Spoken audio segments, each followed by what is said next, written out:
trust your intuition. If there's something a little bit iffy, doesn't matter if they have the connections. It doesn't matter if, that's my personal opinion, doesn't matter if they can code, doesn't matter if there's no alignment, in the end it's going to detract from the success of the organization. And I've seen it even at UpstartED.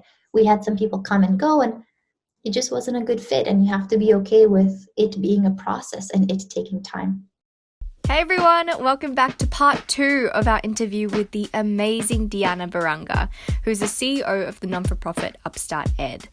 Before we jump into it though, sorry for skipping a week. I just got back from Brisbane, and instead of sticking by the schedule, I just decided to immerse myself in its humidity and numerous mozzie bites. So anyway, today we're deep diving into the how-tos of starting a non-for-profit, but of course this idea transfers to social startups or entrepreneurial businesses, or really any sort of project where you want that idea to become a product. So Diana gives very, very relevant and in-depth advice from her journey so far, and things she wished she knew when she started back in 2016. So if you're interested also in what UpstartED is all about, as well as what Diana thinks the future will look like for youth and how they're preparing them for that, we discuss that all in part 1, so you can check that out after. Cool, let's jump into it.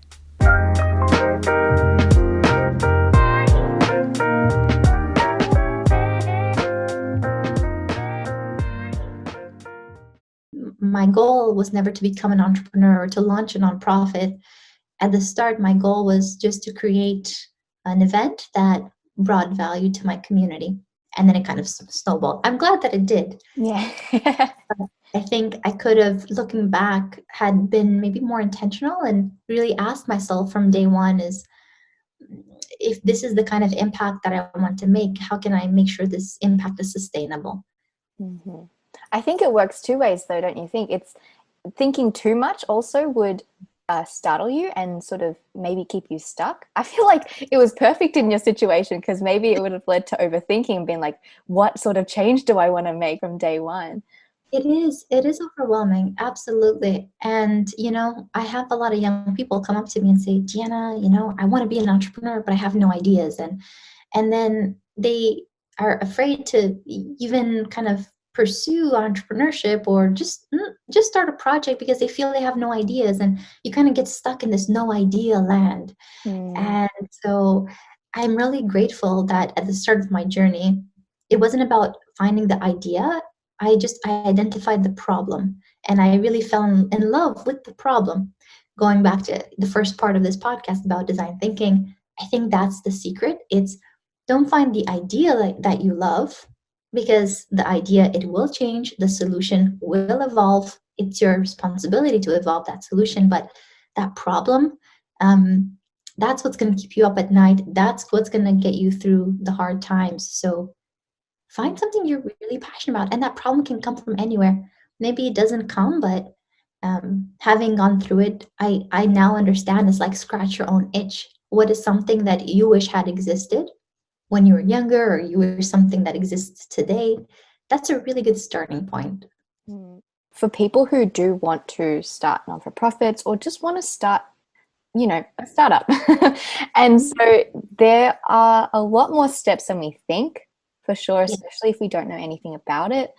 And we just would love to see how you managed to actually go from the ideas to implementing it finally. Right. I'll focus on nonprofits in particular, or social enterprises. I think a lot of the stuff is also applicable to different types of companies. So the first thing in the process, at least for me, was finding my tribe. And even before you launch the thing, before you promote the thing, at least for me, it's about who are the other people who believe what you believe that can go with you on this journey. And that depends, of course, on the kind of leader that you are, the kind of entrepreneur that you want to become. But for me, as an individual, it was about finding that tribe. For nonprofits in particular and social startups, I think that's important, because ultimately it's about having the right community that you need to spearhead this idea and to move it forward, and surround yourself with the people who can complement your skills. So For instance, I knew from day one that I didn't have a big network. I'm very passionate about designing the event and the design, like the event design, but also the visual design and aesthetic. But I wasn't that good at networking. So I was really curious about this, the fact that Deanna wasn't that good at networking, but managed to find partners for UpstartED. So I asked her a little bit more about that, and she said she knew both of them before asking them to join. So the first one was from McGill University, and they studied together, so she knew his skill sets as well as who he was as a person. And the other one, they worked together, and she held an event, and the person was so interested that they just asked, how can I participate? How can I get involved? So potentially, if you're looking to start something, maybe just start with your inner circle and just see who from them are your sort of people. And then if that doesn't work, then you can start cold calling or cold networking and just seeing what people are like. Maybe you'll find the perfect person. And so I had to think very carefully about who are the people that I'm going to surround myself with. I would say that is really important, because even, investors say this, but at the end of the day, people don't necessarily invest just in your idea, they invest in the team. And so team is everything. Knowing the people you're going to go on this journey with and making sure that you have complementary skill sets. And most importantly, that you have common values. And for me, that has been really key to the whole experience, because at the end of the day, you can work with different types of characters, but it's those common values that are going to help you succeed as a team, especially when you're faced with a pandemic and. For sure. And I'm curious to know what values you all share. It's a hard question, because it just feels so intuitive, so I can give a few words, but I think honesty is a big one between my team and I. Candor, we're always very candid with one another. So not gonna lie, I had to Google what candid meant, and much to the dismay of my English teachers, I thought it was casual or laid back. But it really means saying it how it is, or being upfront, or being straightforward or blunt. None of which I had in my head, so again, whoops. Kindness, we're just fundamentally, we work together, so it's a big part of who we are as individuals. Yeah, I'd say those are some of the key ones in our team. But just there's something to be said about, in my gut, I know that these are the people that I can trust no matter what, and so that has been really important for us, especially the candor, but the common values has created the trust that has allowed UpstartED to grow and to thrive and to attract more people to the cause. Because I feel like if those values that don't align, it's a kind of dissonance that people around you start feeling. I guess at the end of the day, it's just about listen to your gut, and every opportunity, see what does your intuition say about this person. Because sometimes there's alignment in terms of like, oh, we kind of have the same idea. So like you and I, Joe, we're like, okay, yeah, we're very passionate about education, and maybe we could work together. And then you'd want to engage in some, don't jump straight into it. Just try to do a couple of collaborations, see how it feels, see if there's an alignment. And even if you don't know what your values are, I bet your intuition will tell you this is a good fit or a bad fit. And trust your intuition. If there's something a little bit iffy, doesn't matter if they have the connections. It doesn't matter if, that's my personal opinion, doesn't matter if they can code, doesn't matter if there's no alignment, in the end, this person will detract from the team. That's something I firmly believe and I stand by. It's why our culture is strong at UpstartED. It's because, you know what, doesn't matter how talented someone is, if they don't fit into with those values, to keep that culture, in the end, it's going to detract from the success of the organization. And I've seen it even at UpstartED. We had some people come and go, and it just wasn't a good fit. And you have to be okay with it being a process and it taking time. For the longest time, I thought there was something wrong with maybe UpstartED, or I thought maybe something wrong with me. Like, am I trying to find a tribe that doesn't exist? And don't give up on that. There were times where I almost gave up on finding that tribe, but it's the team, for me personally, it's everything. You know, people say I wake up in the morning every day because I'm so passionate about what I'm working on.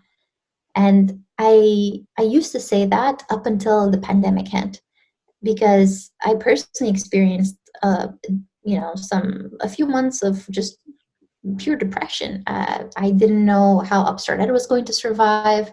The funding had, been basically pulled away from us for the first few months, where Mm-hmm.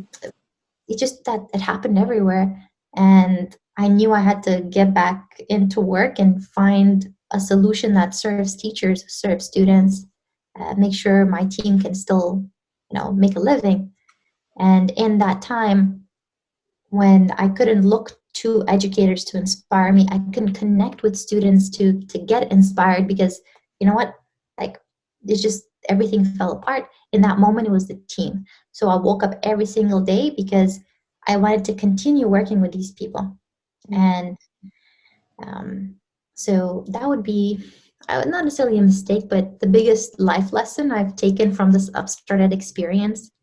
And sometimes, I talk to my team and say, folks, whatever happens, even if we don't get that funding and we have to close UpstartED, that's okay. We will start something new. As long as we're together, we're going to figure it out. And if this program doesn't work next cohort, that's fine. We're together. We're going to make it happen. So it's such a critical part of success, in my opinion. So now we're going into the first event that Deanna and her colleagues ran back in 2016, before UpstartED was a non-for-profit, before it was a thing, and how that really signaled the need for it to be created. So essentially, in my mind, I just think the kids were asking, can we have more? And then Deanna and everyone says, more? More? You want more? Sure. And then that's the birth story of UpstartED. So the people who originally organized it, the core team, it was myself, my friend Bonnie, Abdal. We had a few other friends. What you have to understand is we had previously worked together on a few different things. And right before launching this event, some of the members of that core team had launched Startup Weekend Sustainability. So, Startup Weekend, it's a series of events under this organization called Techstars. They are global, they're really everywhere. So, we had just organized that event. It was awesome. The format is it's about 2.5 days, 54 hours. Members from the community come together, they form teams around ideas, they build the prototype, they pitch, they win something. Oh, so bare bones, like you don't even know who you're working with. You don't even know. I think some depending on like the rules of different events, maybe you come with your founding team, but the idea of Startup Weekend is that you're kind of growing this startup community, right? And it attracts people who are interested in tech, interested in different themes. For us, it was sustainability, but I've seen it in fashion, fintech, healthcare. It depends on the theme of the event. And so people show up, and we ran that event, and I was like, man, this is such a cool format. And that's when I first started thinking, I wish this existed for youth. Why doesn't this exist for younger people? And in organizing that event, my team and I, we were like, wow, there's so many incredible speakers in the Montreal ecosystem. And look at the technology and look at the companies. And so that's when I guess the idea started to form about how can we build a bridge, all this exciting stuff. How can we build that bridge back into high schools? I then attended something called the Alt MBA by Seth Godin.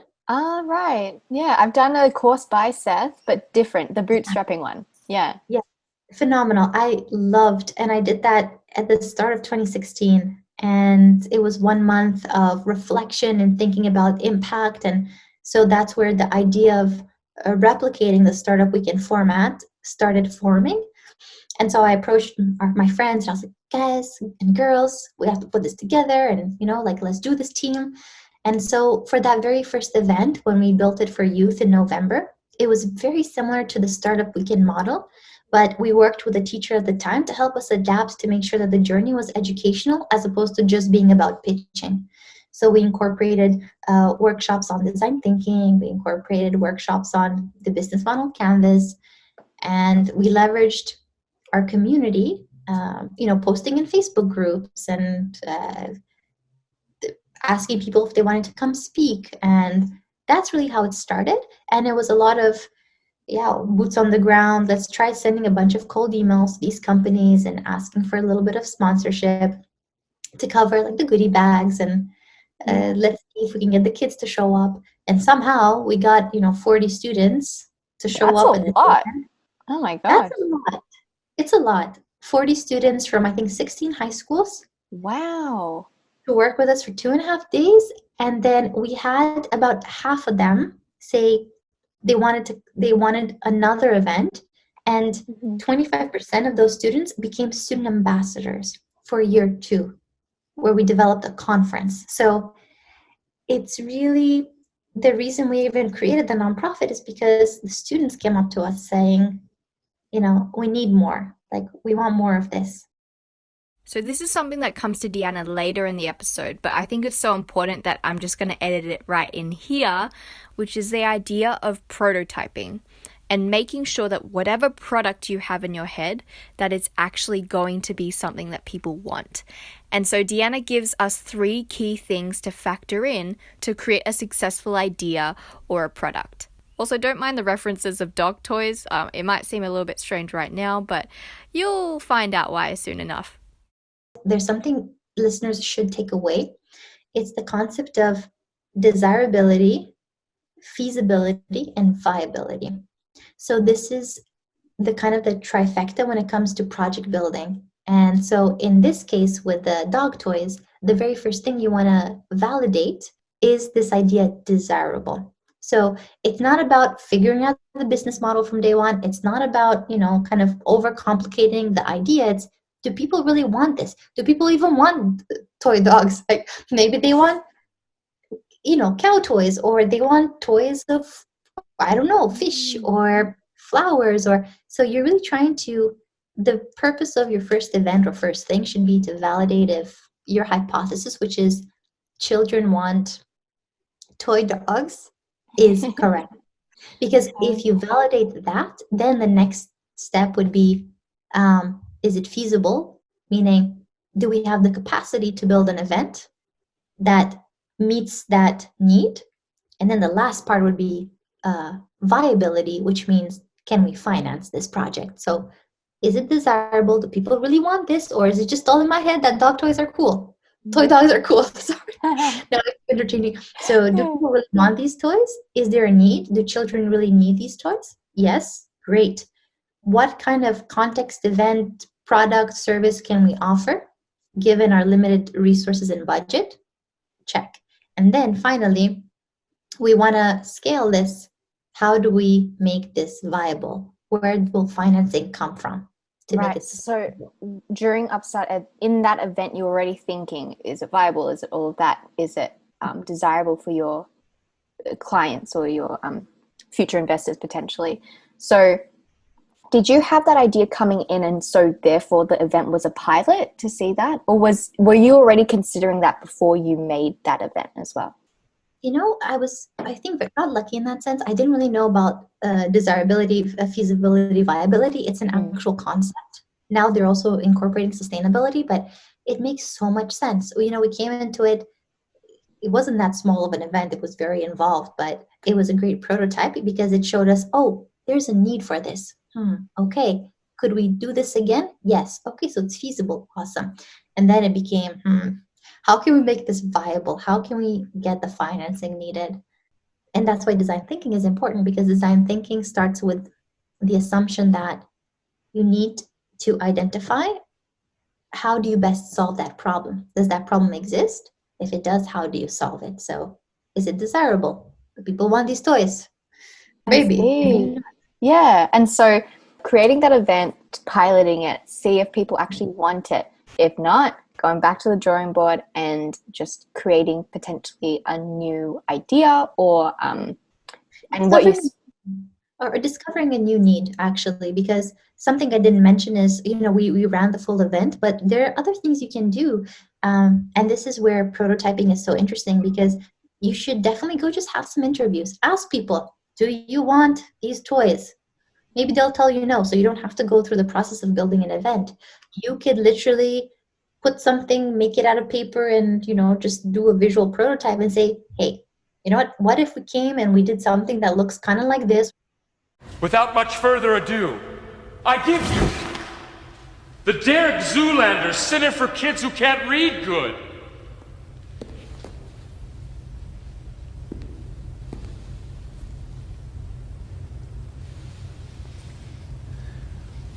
What is this? A center for ants? You know what if we came and we did something that looks kind of like this, or showed them a few slides, or however you want to tell the story. Would you want this? Yes or no? No. Okay.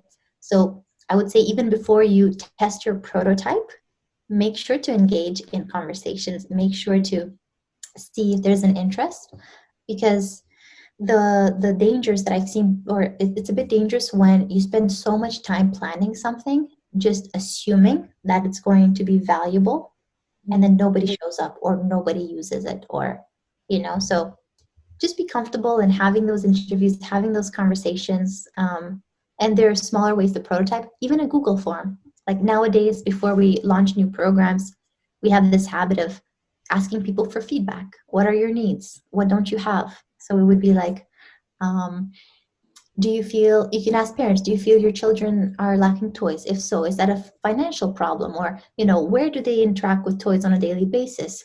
Is it in the context of their home, or do they go to a center? And can you provide us with the name of the center? And then you'd have that same conversation with centers. Where do you source your toys from? And so engage. Those are the conversations which then will tell you, yes, there's a need. This is what that solution could potentially look like. Let me prototype and let me test it. And then I guess afterwards, after you know that there's a need, then finding funding, finding sponsors, finding people who really enjoy your mission and are willing to back you. And all of that I guess is still hard work, but at least now you know that your product or your idea is viable. Yes. And I would say do all of that before you incorporate. We didn't, and I guess maybe people have that mental block, but I don't have the nonprofit, and maybe I should incorporate first, and what about my branding, and what's my logo look like? It's like, okay, well, you're kind of many steps ahead. It's a great exercise to go through if that inspires you, but it shouldn't block you from starting. And the biggest piece is just at the start, be curious and ask questions, have conversations, and the idea will come to you. The solution, it will reveal itself. If you feel yourself stuck and you're just kind of like, even we were in that phase when the pandemic hit, we're just like, we don't know what to do. And it felt horrible. And we started just talking to teachers. What do you need? What do you really need? Like, what are the problems you're facing? Students, what are the problems? Oh, isolation and screen fatigue. So we're like, oh, screen fatigue. So maybe we should have tactile components. And teachers were like, yeah, we need resources. So the user will tell you. They will tell you what they need. And then you'll be able to use those needs as constraints or just signals to build the prototype. Now, this next bit is about the connections that are really important for UpstartED and for them to continue running. So although it's centered around Deanna's audience, it might help to think about your idea and see who you'd need to build trust with to make an impact with your product. The community in itself is very important to us at UpstartED, because all of the programs that we deliver, we are leveraging the community to enable that delivery. As I mentioned to you in the first part of this episode, we actually recruit facilitators from the community, and these FASTs come from everywhere. They're students or they're working professionals, and so we train them, and then they get to interact with our students. And ultimately, they come to UpstartED because they believe in the mission and they're aligned with our values.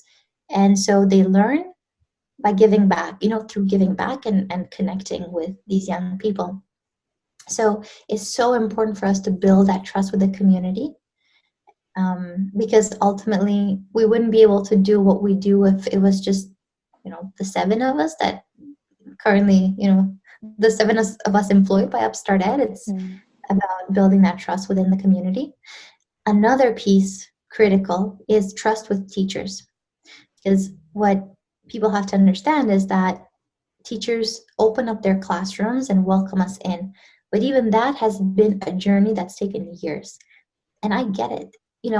Who are these random people, upstart whatever, StartED, the upstarts, blah, blah, blah, and why should they be coming into, who are these random fassies? And the CEO doesn't even have a master's in education. And I get it, like and the teacher's job at the end of the day is to protect the students and to set, to look after them, to make sure that the people that they interact with are legit and that they're not going to compromise the students in any way.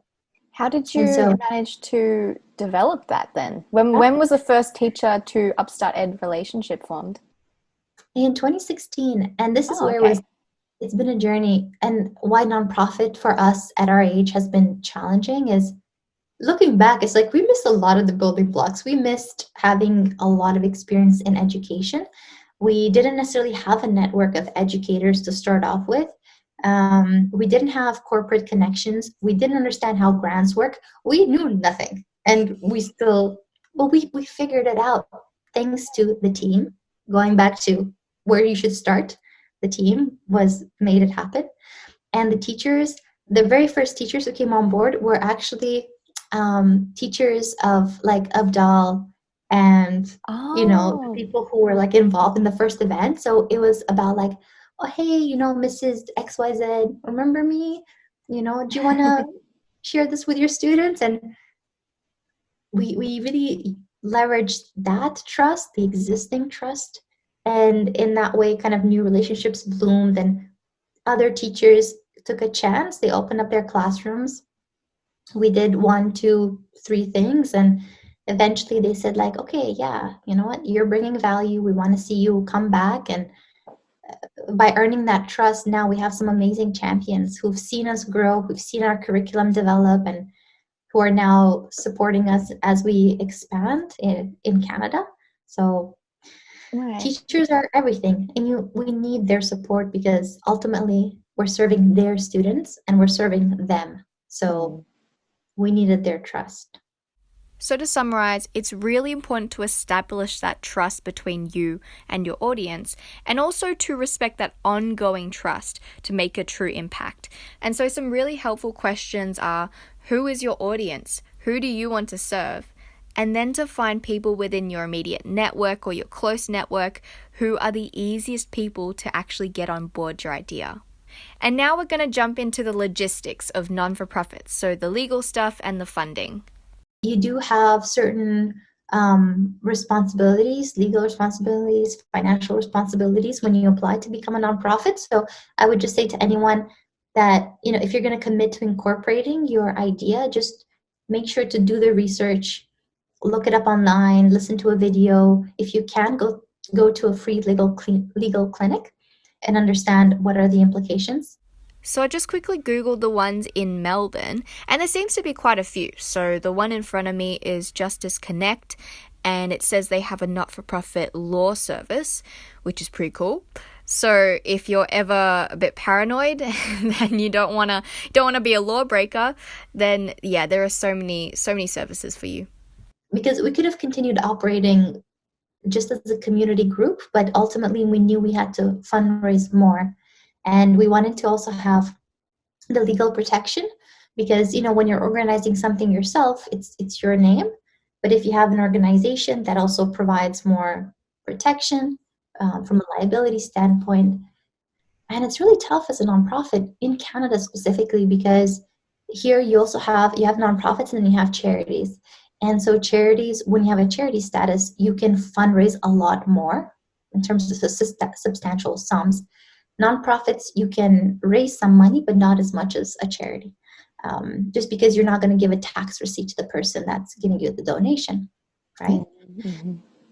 So it was a lot of hard work, and even now, today, we have these strong relationships with our partners, but it's taken 4 years to develop, to build trust, to really keep inching forward in terms of the support that we can get. And it is why we really try year over year to keep the same partners, because it's not about, we learned early on, it's not about one-time donation. when you're a young nonprofit, you kind of take the money wherever it comes from, and you have to, right? Just to be able to get started. But ultimately, what I advise people now is to find the 2, 3 partners that you really want to, that align with your values, that align with your mission, that you can build a relationship with, and that you can reciprocate. So our partners today, the people that fund our work, are also the organizations that help us build curriculum. When we talk about the UNSDGs, when we talk about AI, when we talk about cybersecurity or cryptocurrency, we're not all experts. The tiny team at UpstartED, we're not experts in all these topics, but we have these relationships with our partners where we sit down with them and say, hey, what's happening in your industry, and what are some skills you see your recent employees lacking? And so in that way, we're always connected to what's happening in the real world, right? In the workforce, in industry. We adapt what the programs that we can offer, make them relevant for education.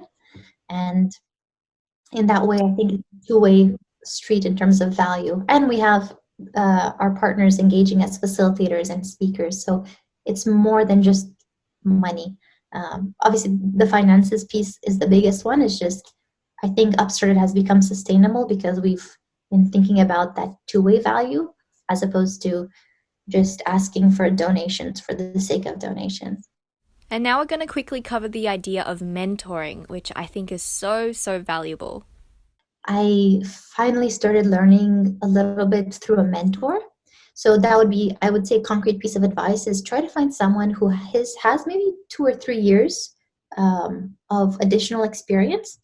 Because I've spoken to nonprofit leaders that have, 10 years of additional experience, but they're a little bit removed from my reality. And so I have a mentor in Montreal. She is a wonderful woman, and her nonprofit is 3 or 4 years ahead, maybe 3. And so having regular check-ins, asking her, hey, how do you fund operations? What are some things we should be looking out for that's important? And if you want a mentor, I would highly recommend before you do anything and ask anyone to listen to the Jordan Harbinger Show, episode 49. He interviews Alex Banayan, and the topic is why mentors are important and how to get one. It basically covered all my questions, and I love it. This is where I do recommend taking the time to understand how nonprofits work in your country, in your region, seeing what are some successful nonprofits, for how long have they been around, and maybe trying to connect with the ones that are still young, because a nonprofit like UpstartED is going to be very different from a nonprofit that's been around for 20 years. They have reliable government funding or big donors.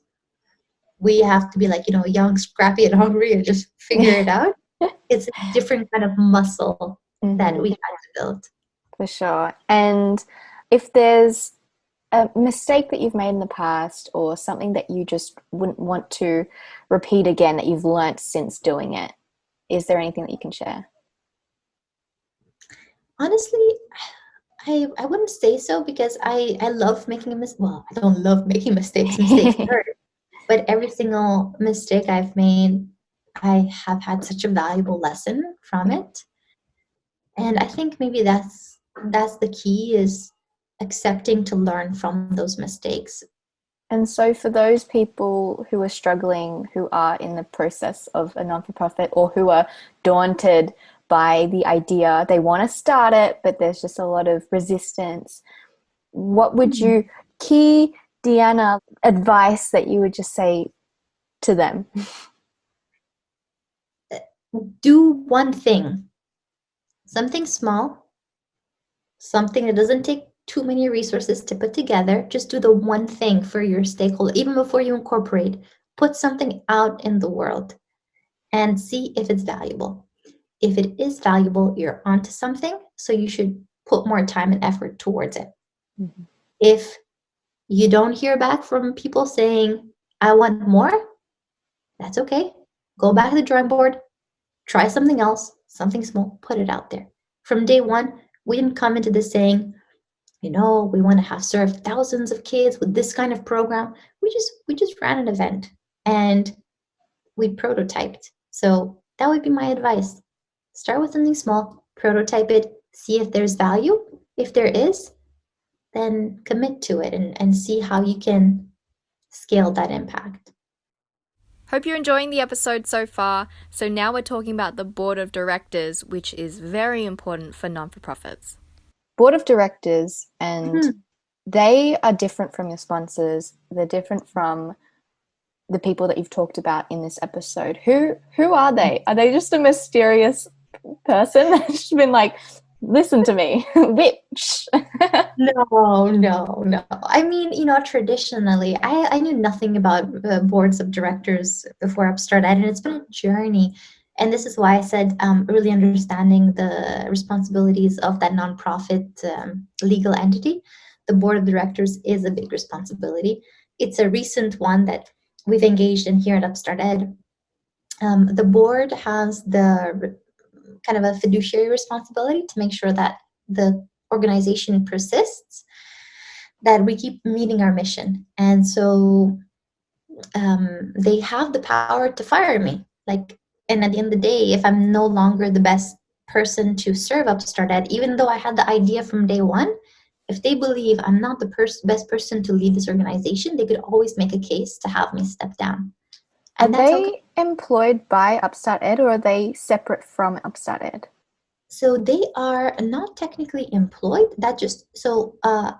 Organizations have these things called bylaws. Nonprofits have bylaws. And then in the bylaws, you can specify if that is a paid position or a voluntary position. For us, it is a voluntary position. It's made up of individuals, at least at UpstartED, who believe in our mission, who've worked with us before, and who want to genuinely see UpstartED succeed, who have connections in the community. And so every 3 months, in our case, it's every 3 months, we have something called a board meeting. And so you come prepared, you present what you have to say about the status of the organization. They will challenge you on different pieces. You have to defend. You have to present things like your budget. Where is the money going? How are you meeting your objectives, your KPIs? So the board is really there to keep you accountable. And it's why we decided as an organization to finally put our board together, because here in Canada, to access higher tiers of funding, you need to have that, group keeping you accountable. So it's to say that, sure, you're accessing that funding, but ultimately you have a group of people saying, are you using the money wisely? And we're not running, So if you're on the podcast version, Deanna just imitated running off with money, but in the classic rucksack that no one ever uses, but we all know what it is. And then I started thinking, well, what's the modern version? And it would just be someone running off with a credit card, that's just boring. Okay. So basically the board of directors to a sponsor is more appealing, because now they know that UpstartED is not just run by individual interests, but because they have to please a board of directors too, that the sponsors will be like, oh, okay, I can see that them. Yes, exactly. It's to say that there's some oversight and there's some checks and balances. And so, and also it's a signal that the organization is mature enough to have that board, because it is going after additional funding. And it's also a signal that you have people committed to making the organization succeed, and not just the founders. So it works at many different levels. In my advice to people who need to have a board of directors with this model where, they're providing these checks and balances, the very first board you put together, you get to decide who to invite. But based on our bylaws, then the ball is in their court. And so it's going to be them deciding who comes next. And so it's really important that the first people that join this board are people you trust, that are aligned with your values, the same kind of concept around finding your team. It's really critical, because at the end of the day, the board really has, at least here in Canada, has the legal rights to say, we want to change the CEO. And, I mean, you're like, don't look at me. But I see. So you chose these people. They might have been like colleagues of yours, or is that right? Like, is that how you sort of found them? They were actually for us, it was a community of individuals who we have someone who was a student with UpstartED, teachers that we've worked with, educators. We also have people who've spoken at our events and become real champions. So if you go on our website under the About Us page, you can actually find these individuals and where they're from, but they, in a sense, represent the stakeholders that we're trying to serve. And so, yeah, we put this board together, but for the next board, it's at this point, it's out of our control. And so we have to have faith that the outgoing board of directors, they have a 1-year term within UpstartED. So it's up to them to decide who is a good fit to continue on the board. Thanks so much for sticking around. So this is the last bit of the episode, and we're just going to condense all the theory that Deanna's taught us into a practical, fun little scenario. There is a little fun scenario that I just want to end us with. And this is going to be a practical one because I love practical stuff. Sure. It is going to be, let's build a non-for-profit together. Okay. Okay. And it's just going to be basically condensing what we've just discussed, like what we've just learnt from what you've said and applying it now into one that we're going to build together. So what's your favorite animal or an animal that you like? Dog. Dog. Okay, easy. So we're going to be rehoming some dog toys that we want to distribute to childcare centres or schools, something like that. So there are a lot of elements in there. And so number one, and I just want to quiz the listeners because if there's one thing that you've emphasized, Deanna, and listeners, the one thing that Deanna has emphasized is the team. I think from what I've learned as well. 1,000%. So number one, and correct me as we go, and we're going to be doing this together, I would at least say, first of all, find someone who's passionate about childcare centres or the reason why you want children to have toys in the first place is like this. Is it the satisfaction of seeing kids happy or what is it? And trying to find people that align with you. Would you like to add on to that? Exactly. And asking the people who are interested or have that alignment, why? What is your story? Hear their story. Because that's going to be telling you things. Sometimes you have people saying, oh, just because I find it interesting. Oops. Beep, beep, beep. Like that's a red flag.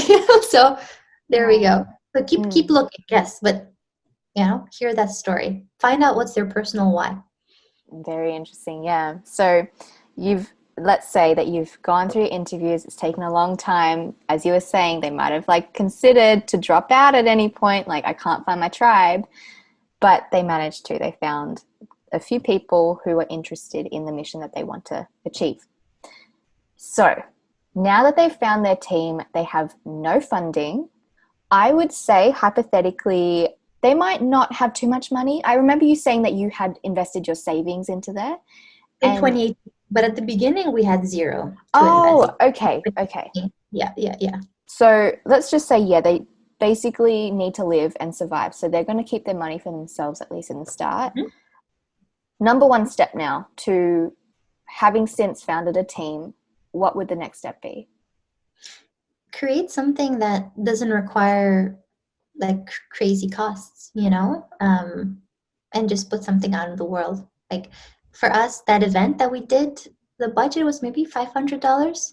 And even that we could have done with far less. It was about, finding a free space, finding the teachers, finding the kids, bringing them together. We could have told the students at the time, bring your own materials. We could have done it.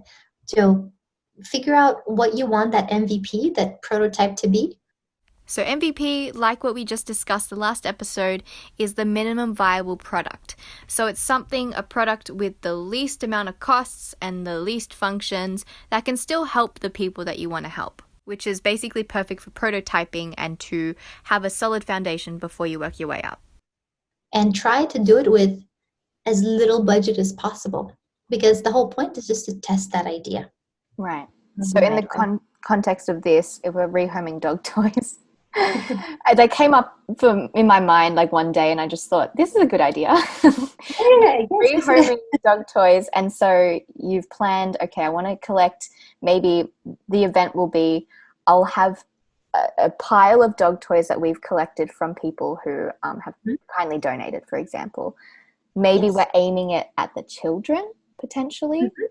I guess that's also a thing to consider, right? Is to who is this event for? Like, who are we specifically targeting for this event? Is it the children, or is it the parents of the children, or is it the childcare center like owners and that sort of stuff too? I think that's also really important thing. Exactly. Understanding who it's for is really critical, because then it's going to change the questions. For example, in the concept of like rehoming dog toys, should children even play with toys that have been chewed by dogs and they haven't been cleaned before? So they're all of the. Oh my gosh! Sorry. Is that what rehoming dog toys mean? Like, oh my gosh! I get it. Oh, I get it. Like toy dogs. Oh, I should have doggy toys. I should have said it the other way around. Now that I realized it. Oh yeah, no, toy dogs, not dog. Oh, I'm so stupid. No, it's okay. We can redo this bit if you want. No. I love this. We're keeping it for sure. People know, my listeners know that I'm just not quite there all the time. So okay, got it. Dog toys. Toy dogs. This is too good. Yeah. I love this segment too much to just edit it out. The real time, just confusion. I love it. Let's move on.